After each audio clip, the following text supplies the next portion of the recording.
Чулуунбаатар захирлыг мэднэ бид. Ер нь түрүү Батсуур сайдын үед бид нар ярьж ирсэн юм аа.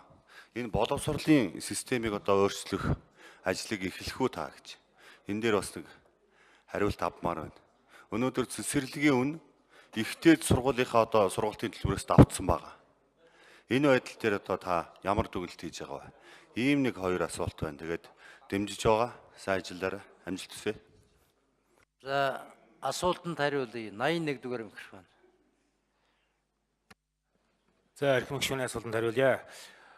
Боловсролын салбарын сүүлийн 5 жил бий болсон нөхцөл байдал бол тогтолцооны өөрчлөлт хийхэд хүргэжээ гэсэн дүгнэлтийг зүгээр судлаач хүний хувьд хийсэн байгаа. Өнөөдрийн улсын хурлын гишүүдийн хил сануулж байгаа зүйлээс харахад ийм өөрчлөлт зайлшгүй болжээ гэдэгт бүрэн итгэлтэй байна.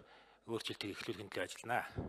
Хоёр дахь асуудлын тухайд бол боловсролын чанар, түүний агуулга үр дүн хоёр уялдсан байх тэр зарчим руу дээд боловсролын болон боловсролын одоо бүх шатны боловсролын агуулга үр дүн хоёрын уялдааг хангах механизм хийхийн төлөө судалгаа дүгнэлттэй шийдэмгий алхам хийхийг хичээнэ гэж хариулах байна. Баярлалаа.